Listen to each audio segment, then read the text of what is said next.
Imagine having a direct line right into the highest levels of power. I mean, not just the usual news headlines, but a really deep, unfiltered look at the decisions, the personalities, the sheer pressure points that shape global events. That's exactly what we're plunging into today. Our mission for this deep dive is basically to pull out the most important nuggets of knowledge, the key insights from Bob Woodward's latest book, War. It gives this unprecedented behind the scenes account of two administrations, navigating a world really on the brink. We want to offer you a kind of shortcut to understanding this incredibly complex interplay of leadership, conflict, and political strategy. And we'll uncover some pretty surprising facts, I think, and the kind of intimate details that really, well, they illuminate how these high-stakes decisions actually get made. Woodward provides this unique window. Okay, so let's unpack this. We should probably start by looking at the character of Donald Trump. It's fascinating how Woodward traces his evolution, right? From this hustler back in the late 80s to the warrior he called himself in 2024.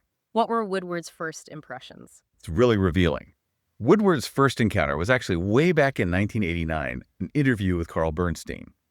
And even then, Woodward was, as he put it, immediately intrigued. He described Trump as a hustler entrepreneur, someone with a unique, carefully nurtured and cultivated persona. And it was designed, even back then, to manipulate others with precision and a touch of ruthlessness.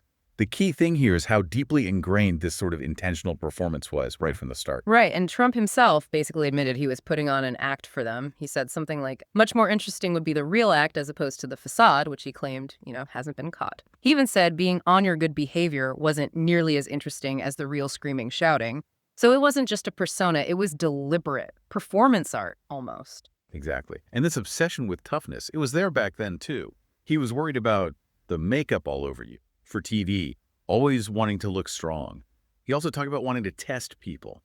He said he wanted to let the world think that I blew it just to test whether or not, in fact, the friends were friends. That speaks volumes, doesn't it? A very specific, calculated way of dealing with people. And then there's that fuck them philosophy. That's pretty raw coming out in Woodward's reporting. He apparently detailed this strategy of just refusing to pay property violations until the inspectors would, just said, fuck this guy, he's a piece of shit. And he applied the same logic to dealing with the mob and unions, saying, if you fold, it causes you much more trouble than it's worth. How did that approach carry over from business into politics? That's where it really connects, isn't it? Woodward shows this wasn't just some quirk from the 80s. It became like a core strategy. The consistency over the decades is what's striking, especially how he defines enemies. Early on, Ed Koch was the worst mayor in the history of New York City. Fast forward decades, and it's Joe Biden is the worst president in the history of the United States. Same hyperbole, same effect. It points to this core identity focused on winning, fighting, surviving, all driven by instinct. His belief was, if people know you're a folder, they're going to go after you, which led to that phrase, killer, candy, or both. That's Donald Trump. For him, it's strategy, not just temper. Yeah, that makes a lot of sense, especially when you jump forward to his post-presidency influence. Like during the January 6th riot, Kevin McCarthy is pleading with him, right? They've taken over the Capitol. You've got to tell them to stop. And Trump's response is just, I'll put a tweet out or something. Almost dismissive, yet his words clearly had power over some of those people. Oh, absolutely. Woodward notes that some rioters, like Stephen Ayers, admitted they were hanging on every word Trump was saying. But interestingly, it seems the Republican leadership found a way to have leverage over him after January 6th. The RNC basically pressured him, threatened to stop paying his legal bills, and even destroy the value of his campaign's email list. That's 40 million voters if he went after his own party. And Woodward says, Trump backed down. It reveals this really interesting power dynamic, even with someone so focused on fighting back. So what does that tell us about his continued grip on the Republican Party? Lindsey Graham apparently saw Trump moping after leaving office, but also said, wishing Donald Trump away is not a viable strategy. Donald Trump's not going away. Graham pointed out that, 50% of people that would follow Trump off a cliff in the Republican primary, while others are just waiting for the wind. Really underscores his unique position. And this leads right into his 2024 campaign and all the legal issues. Trump apparently mused about a Jack Nicklaus strategy. Going to hang around and see what happens? But then his declared theme really leaned into that warrior image. I am your warrior. I am your justice. And for those who have been wronged and betrayed, I am your retribution. It's a very direct personal appeal. Right. And on the hush money trial, he actually said, which is kind of amazing, he thought a conviction will be even better for me in the election, though he also said, I don't want to get convicted, which of course he was on all 34 counts. That's Yeah. that's a really counterintuitive view for most people. Did Woodward get into why Trump thought that? It was presented more as just his stated belief, reflecting that conviction he seems to have, that any attack can be spun as a positive, framed as political persecution. It ties right back to that fuck them philosophy, just total defiance. But it does raise a serious question. How did top military figures see him through this lens? General Mark Milley expressed, profound concern. He told Woodward in 2023, no one has ever been as dangerous to this country as Donald Trump. Milley went further, assessing him as a total fascist, and worried Trump might even try to recall and court-martial retired officers for disloyalty. That shows you the level of alarm. Wow. Okay, let's switch gears slightly to his views on Russia and Putin. Trump's been pretty open, saying things like, getting along with Russia is a good thing, especially because they have 1,332 nuclear fucking warheads. And he believed, Putin respects me, and I respect Putin. I think Putin likes me. I think I like him. But it's how he viewed Putin's actions that's really striking. Yeah, he called Putin's 2022 invasion of Ukraine genius and savvy, and he questioned the U.S. stance, asking, why can't we get involved? Why do we let the planes fly? Talking about a no-fly zone. He even floated that truly bizarre idea of painting U.S. F-22s with Chinese flags and then bomb the shit out of Russia. I mean, it's just such an unconventional way of thinking about foreign policy. But CIA Director Bill Burns offered a really interesting counterpoint on Putin's view of Trump. Remember that famous, brilliant comment? Apparently it was a mistranslation of the Russian word for colorful. Burns also believed Putin's got a plan at playing Trump, seeing him as someone far more likely to bail on Zelensky. That really shifts the perspective, doesn't it? It definitely adds this layer of strategic calculation from Putin's side. Suggests he saw Trump as, perhaps manipulative. Okay, so now let's pivot to the Biden administration. How do they navigate all this war and crisis? Woodward shows Biden's early Russia policy was quite clear. He wasn't looking for a reset. He wanted a stable and predictable way forward with Putin. But right from the start, the Biden team was dealing with this clear pattern of Russian aggression. Absolutely. You had the poisoning of Navalny, election interference in 2020, those alleged bounties on U.S. soldiers in Afghanistan paid to the Taliban, the huge SolarWinds hack. How did that shape their approach even before Ukraine was invaded? That constant drumbeat of Russian actions definitely fueled what Jake Sullivan, the national security advisor, called near constant intellectual anxiety, especially when those satellite photos started showing the massive buildup tanks, artillery, missiles right on Ukraine's border. Sullivan's conclusion was pretty stark. You don't move that amount of men or material if you were not at least thinking about using them. It was undeniable. And then Putin himself laid out his justification. In July 2021, he published that huge 5,000-word essay arguing Ukraine, quote, had never existed as an independent country and that Russians and Ukrainians are one people. Sullivan saw that as the declaration of the inner Putin, basically the ideological groundwork for what was coming. Though CIA Director Bill Burns apparently felt it was mostly about power, dressed up with history selectively. But Undersecretary Colin Kahl thought Putin actually believed what he wrote. And then Biden drew that crucial red line in December 2021, I am not sending U.S. troops to Ukraine. And the intelligence backed him up, warning that threatening U.S. troops might have actually hastened the invasion. Right. So when it came to deterrence and diplomacy, the strategy had to be careful. In November 2021, Biden sent the CIA director to secretly meet Putin in Moscow. Burns delivered a very direct message. We know you plan to invade Ukraine. If you do it, this is what we will do. But Burns found Putin's inner circle, people like Patrushev and Bortnikov, totally unmoved. Others seemed almost unaware. His final message back to Biden was blunt. Putin has just about made up his mind to go to war. The key thing is, the U.S. knew. They tried to deter, but Putin seemed already set on his course. What's also really interesting is the skepticism they faced, not just from adversaries, but from allies, and even from Zelensky himself. European leaders like Macron and France and German leaders, they apparently thought Putin was just bluffing for leverage or that U.S. intelligence was overblown. And Zelensky himself was doubtful. He asked Burns, please stop going out publicly and saying this because it's hurting my economy. And he was hesitant to fully mobilize. That really shows the difficulty in convincing people of an imminent threat, even with evidence. Yeah, it's a huge challenge. So to try and counter that skepticism, the U.S. took the unusual step of declassifying and sharing intelligence widely. They wanted to checkmate the Russians. They even shared reports about Russia planning a false pretext attack, like claiming Ukraine killed ethnic Russians, maybe even hiring actors for fake funerals. It was a novel strategy, using intel offensively. But then the invasion happened, and it was just marked by these incredible failures. The plan to capture Kiev by seizing Hostomel Airport, total disaster. Russian troops brought parade uniforms, thinking it'd be over in days. Tanks got stuck in the mud, out of fuel. Ukrainians switched street signs to confuse them. A Ukrainian sniper even took out a Russian major general. It's almost darkly comic, some of those details, a really stark reminder of the gap between planning and reality on the ground. It's just astonishing. It showed shocking ineptitude, as Woodward put it, and completely shattered that mythology that the Russian army was a formidable, super capable fighting force. And in complete contrast, you had Zelensky's leadership, just unwavering. He told his people, each of us is the president. Each of us can do everything for the prosperity of Ukraine. He told Biden, I'm ready to pay any price to stop the deaths of our heroes. People like General Milley and Bill Burns were deeply impressed. They noted, he stayed, he took the best punch, he was still standing, he brought the whole country along with him. His resolve was a strategic factor itself. And the U.S. military aid was obviously critical. Things like javelins, those fire and forget, anti-tank missiles, about $200,000 each.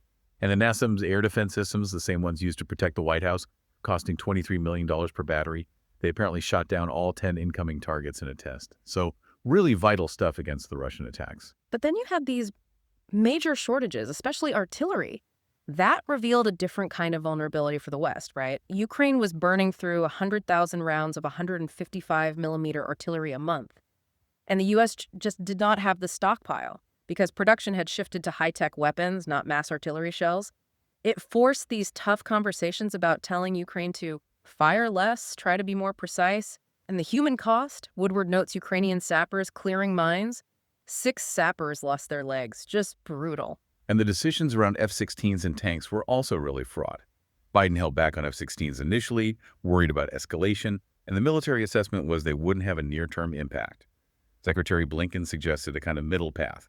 Start in on the training, at least. With tanks, Germany was hesitant on sending Leopards, the weight of history. So the U.S. offered political cover, agreeing to send Abrams tanks in principle, just to get Germany to move faster on the Leopards. It really shows the delicate alliance diplomacy involved. And one of the biggest ironies, perhaps, is how Putin's invasion directly pushed Finland and Sweden into NATO. That expanded NATO's border with Russia massively. Finland alone added over 800 miles. It perfectly illustrated Biden's point that the United States and our allies will emerge from this stronger, more united, more determined, a huge own goal for Putin.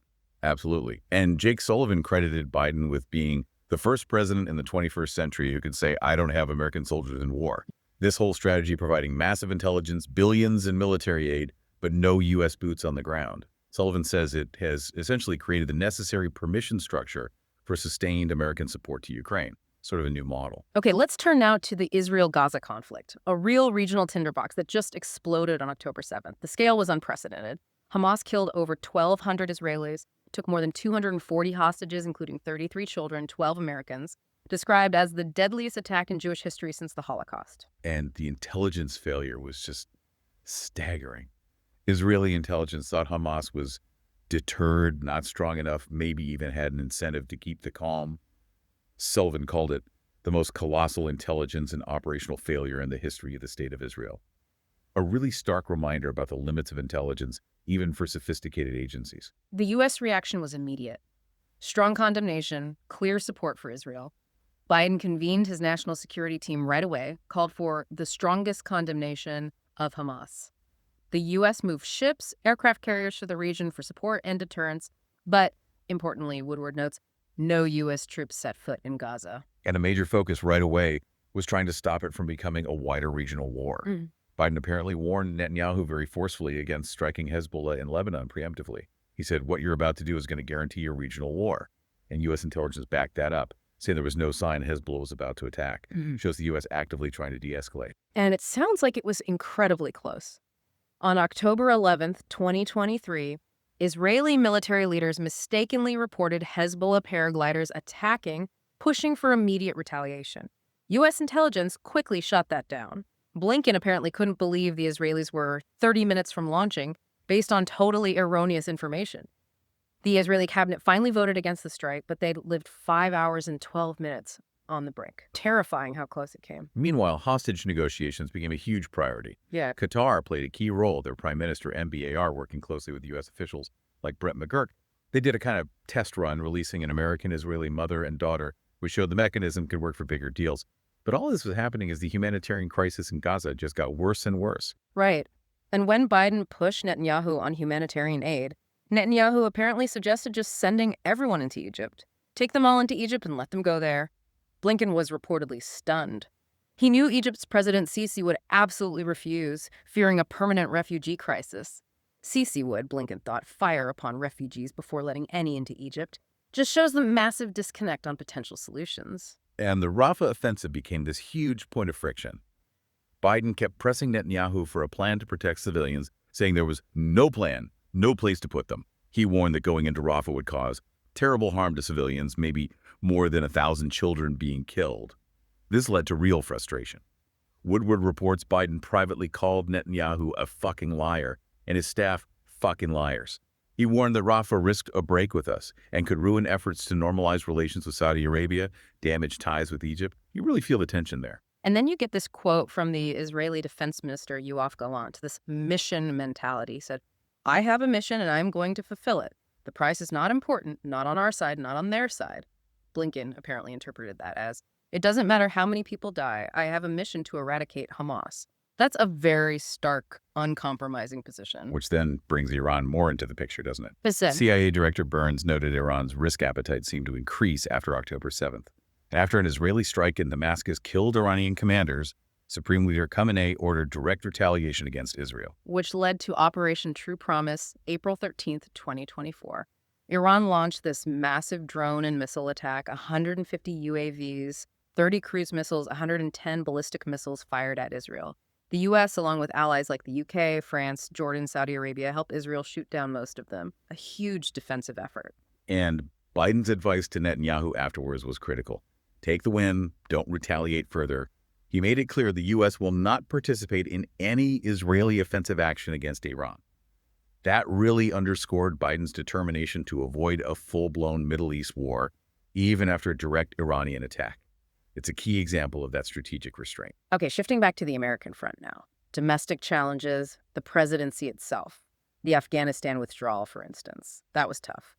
Biden, according to Woodward, did not regret ending the war. He saw the old nation-building mission as fucking illogical mission creep. He blamed Afghan leaders for fleeing and the military for collapsing so quickly. But the withdrawal itself, the calamitous aftermath, it hammered Biden and his principal advisors. Admiral Whitworth admitted, "I don't think anyone could say we knew it was going to fall in 10 to 14 days. He pointed to corruption and the power of social media as these huge X factors nobody fully anticipated, a hard lesson in unpredictable outcomes. And then the border crisis became this massive ongoing issue. Over 2 million migrant encounters at the U.S.-Mexico border in both 2022 and 2023. Monthly crossings just soared. Biden's team aimed for a gentler, more humanitarian approach compared to Trump's hardline policies. VP Kamala Harris was tasked with addressing the root causes. But it quickly became intensely politicized.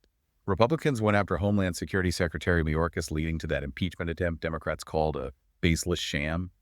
Trump was blamed for settling a bipartisan border deal. The reasons for the surge were complex. Good U.S. job numbers, maybe a perception of Biden being more welcoming, plus ongoing violence and instability in home countries. Multifaceted. And throughout all this, perhaps the most constant question hanging over Biden, his age and fitness for office. Woodward's reporting touches on this public perception versus private reality. Friends apparently described him as exhausted half the time, mentioned the loneliness of the presidency. The Her report, deciding not to prosecute over classified documents, even noted it might be hard to convict him later as a former president well into his 80s. Yeah, and the public moments, the gaffes, the debate struggles, they got a lot of attention. Mistakenly calling Sisi the president of Mexico, searching for the word veteran. That debate performance described as sad, a struggle to revive his authority, his voice a weak rasp, seeming to fight to finish thoughts. But what did people inside, his advisors, tell Woodward about his actual capability day to day? His inner circle insisted that while there were optics problems in public, his actual capability in private making decisions was undiminished. Blinken apparently believed Biden was fully capable of doing the job now, but acknowledged realistically that he would only going to get older and more frail. The complicated picture, really. That legacy discussion seemed important. Blinken apparently had this frank talk with Biden, saying something like, anyone who is written about gets one sentence. That's the legacy. That reportedly played into Biden's ultimate decision to withdraw from the 2024 race, framing it as prioritizing the goal of beating Trump. Right. And meanwhile, Trump's legal battles just kept fueling his political campaign. After the conviction in the hush money trial, his campaign instantly attacked it as a rigged, disgraceful trial, declaring the real verdict is going to be November 5 by the people, turning it immediately into a campaign issue. And once Biden withdrew, making Kamala Harris the presumptive Democratic nominee, the Trump campaign pivoted fast. The goal became to move quick to define Harris as an incompetent and radically liberal individual, calling her unserious, unprepared, not ready for prime time. The attack shifted immediately. So when you step back and look at everything in war, this deep dive really shows a world where conflicts are just not isolated events anymore. Everything's connected. The personal motivations of leaders, the complex dance of alliances, domestic politics back home, it's all intertwined. Woodward's reporting gives you that granular detail showing how it all feeds into these huge decisions. Yeah, and you see such stark contrasts in leadership styles. Trump's very instinct-driven, confrontational approach, something he apparently honed over decades, versus Biden's more steady, sometimes really painstaking diplomacy and that strategic restraint, especially trying to keep the U.S. out of direct fighting in Ukraine or a wider Mideast war. The book really lays bare the pressures behind those choices. Exactly. And beyond the big strategy sessions and the intelligence briefings, Woodward constantly brings it back to the human cost, doesn't he? The personal burdens on leaders, sure, but also the impact on ordinary people. Ukrainian sappers losing limbs, a 4-year-old hostage trying to comfort her siblings, presidents wrestling with these enormous responsibilities. It grounds the politics in human reality. So, as we wrap up thinking about Bob Woodward's war, what does it really tell us fundamentally about the future of global conflict? And what kind of leadership is needed for this increasingly volatile world we're in? How much can any one leader actually control? And what forces maybe are just too big to steer? Something to really think about.